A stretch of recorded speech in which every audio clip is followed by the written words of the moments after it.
So lung క్యాన్సర్కి what are the signs and symptoms sir? కొంచెం నాకు పరీక్ష చేయించుకోవాలి, because breast cancer we can examine. Correct. అంటే లంగ్ క్యాన్సర్కి సిమ్టమ్స్ వచ్చాక మనం వెళ్ళడం అనేటువంటిది అది అర్లీగా కూడా డయాగ్నోస్ కాదు. చాలాసార్లు లంగ్లో చిన్న ట్యూమర్ ఏ సిమ్టమ్స్ కాజ్ చేయదు.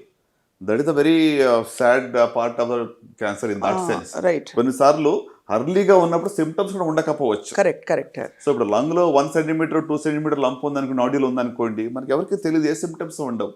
సో ఓన్లీ వెన్ ఆ సైజ్ పెరిగినప్పుడు, సరౌండింగ్ ఆర్గన్స్ని ఇన్వేట్ చేసినప్పుడు సిమ్టమ్స్ వస్తాయి. సో అంటే మనకి దగ్గు వచ్చినప్పుడు, స్ఫూటంలో బ్లడ్ వచ్చింది అనుకోండి, it could be one of the sign. It need not be only because of tumour. టీబీలో కూడా రావచ్చు. Right right. సో అది ఒక సిమ్టమ్. అట్లనే ఇప్పుడు అది ఇంకా ఒకవేళ మన రిబ్ కేజ్ కానీ, లేకుంటే ఎక్కడ స్టక్ అయినప్పుడు పెయిన్ రావడం కానివ్వండి, సో వెయిట్ లాస్ అవ్వడం కానివ్వండి, ఇట్లా జనరల్ సిమ్టమ్స్ అనేది ట్యూమర్ పెరిగే కొలిది సిమ్టమ్స్ వస్తాయి.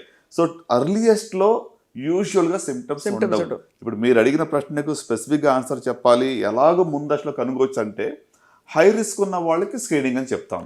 అందరూ కూడా లంగ్ క్యాన్సర్ స్క్రీనింగ్కి వెళ్ళక్కర్లేదు ప్రస్తుతానికి ఉన్నటువంటి రికమెండేషన్ ప్రకారంగా. అంటే ఇప్పుడు ఎక్కువగా టొబాకో ఎక్స్పోజ్ అయిన వాళ్ళు, లేకుంటే పొల్యూటెడ్ ఏరియాలో ఉన్న వాళ్ళు లో డోస్ సిటీ స్కాన్ అని చెప్పి వస్తుంది. సో ఎల్డీసీటీ దాన్ని చేయటం వల్ల ఇక లంగ్ క్యాన్సర్ని అర్లీ స్టేజ్లో చిన్న నాడ్యూల్ 1 సెంటీమీటర్ ఇంకా చిన్నగా ఉన్నప్పుడు కూడా మనం దాన్ని పికప్ చేయొచ్చు.